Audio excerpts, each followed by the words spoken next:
What's going on, Metropolitans? The secret is out. The New York Mets are heading to the NLCS after defeating the Philadelphia Phillies in 4 games with a thriller at Citi Field. We're going to break down that and have news and notes for the upcoming NLCS against either the San Diego Padres or the Los Angeles Dodgers on this edition of Mets Digest. What's going on, everybody? My name is Flobo Boyce, and I'm one half of the team here at the Mets Digest newsroom, breaking down everything you need to know about the orange and blue. Myself and Mike D'Angelo have been getting zero sleep as this dream run continues. But you can do me a favor while you're here. How about you drop that subscribe, hit that subscribe, like the video, share the video with the friends and family members, and even some Philly fans, because we're feeling ourselves right now. Don't be part of that not subscribed crew. Hit that subscribe button now. Okay, that's out the way. Let's talk about that game last night at Citi Field. It could have been a bad one. There was a situation where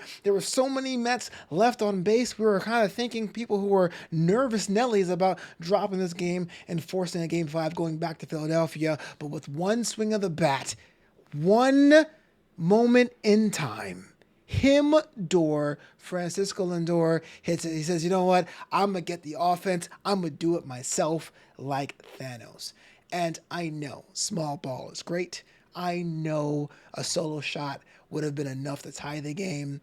But there's something magical about what Lindor did. Another kind of exclamation point or punctuation mark for this season. This eventual theoretical documentary is going to slap. Now, we had some help. The Philadelphia Phillies were absolutely lost at the plate in that game and in that series, only hitting a 186 against the Mets, including a 6 of 31 with runners in scoring position. So they kind of tripped over their own shoes. But the thing is, better teams find a way to win, and better players find a way to help their teams win. My captain, my MVP, Francisco Lindor, was an absolute beast. In fact, the team knew it, because once that grand slam hit, confidence was instilled. Asked after the game, both Steve Cohen, the owner of the team, and Harrison Bader, Lindor's teammates, had this to say. He just comes through again and again. Mets owner Steve Cohen drowned in champagne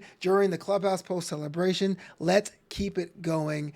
That right there was a nice send-off from the owner of the team. Harrison Bader tasked out in center field for just being part of the magic that says he's poised. He's a cold dude. He's the coldest dude I have ever been around. He's colder than the champagne, baby. Right there is a bar. Colder than this champagne, baby.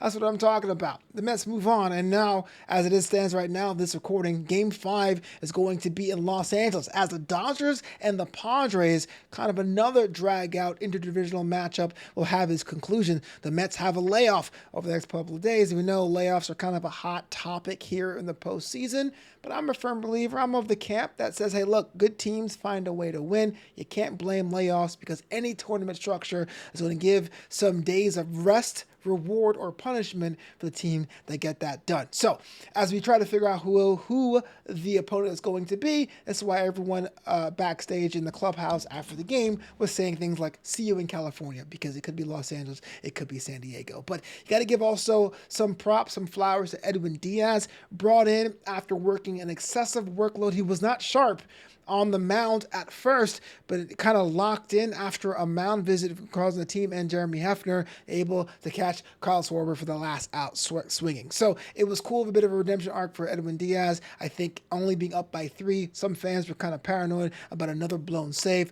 but that wasn't to be. Carlos Mendoza was asked about using Edwin Diaz in the ninth, especially after having such a good performance from starter turned reliever David Peterson, and Mendoza gave Edwin Diaz his full support. He goes, thanks to New York Post from this one. It was always going to be Diaz. He's the best in the league, Mendoza said, of a pitcher who continues to scare but continues to escape. And once Petey got through the 8th, it was Diaz's game. I had no doubt. I am not sure if that is the case, because if you watch the game, Stanek was going to get himself ready on the mound in case Diaz came into trouble. But you got to give Mendoza some credit for at least having the mentality of backing up your guys in that post-game environment, post-game interview environment. You could have been like, oh no, I was nervous, I was scared, he got out of it. Woof! But no, Mendoza, even though he's a rookie manager, has this kind of wisdom that is really good about him. I do hope he gets to be manager of the year. I hope he gets some votes, because 2 seasons ago, when Buck Showalter was in his position, it looked like he was going to take us to the promised land, and he got manager of the year, and he was promptly bounced out the year after. But Mendoza, ranging from detractors for people like myself saying, who's Carlos Mendoza, has already ingratiated himself in this team and gave us a personality we were sorely lacking. Being able to stand by your guys is always great. But lost in the shuffle between the Grand Slam last night and the performance of Edwin Diaz was Jose Quintana.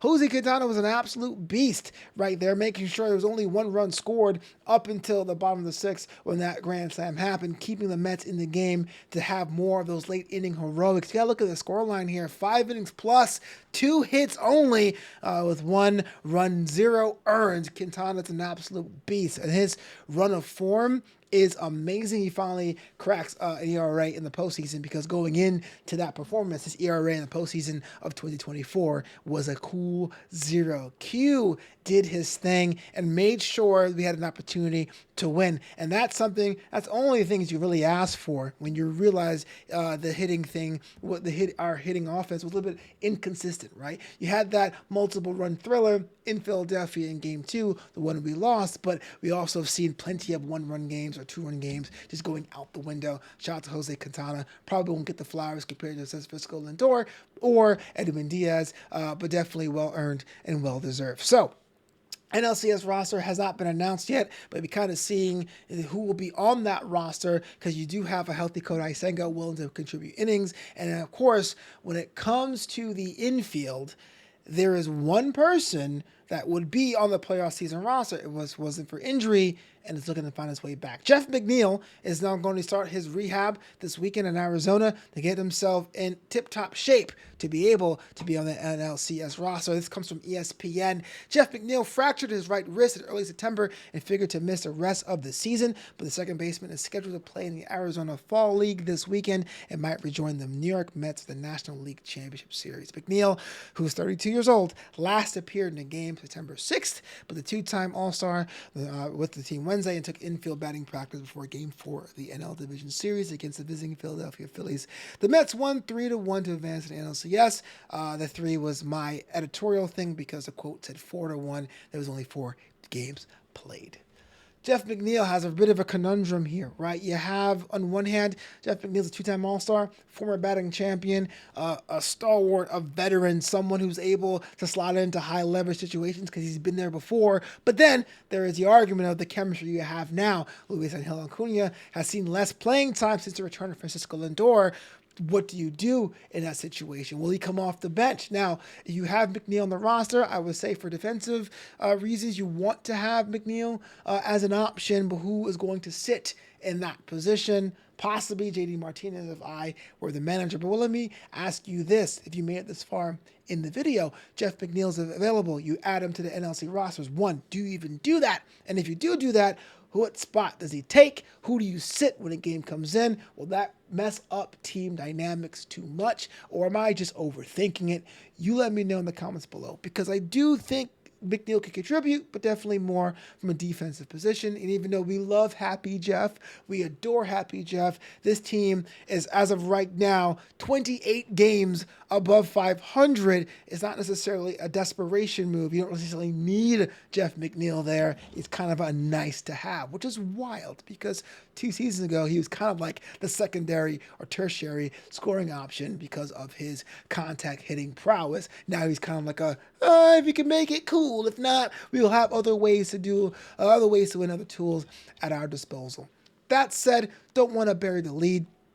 I ask you, if you're watching this right now, check out some of the post-game videos from the Phillies players and their post-game team on NBC Sports. They are in absolute shambles because they have diminishing returns. They did kind of fell asleep at the wheel or didn't bring their bats this weekend, but that said, you don't want to deny what the Mets have actually done. This run has been amazing. People always will write this off as being hot at the right time. Well, being hot since June is hot at the best time, which is the back half of the season, which is where the postseason usually resides.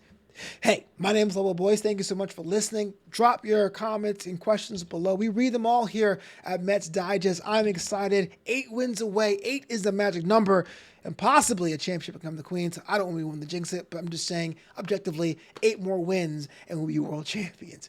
This does it for me. And as always, it's LGM to the bitter end.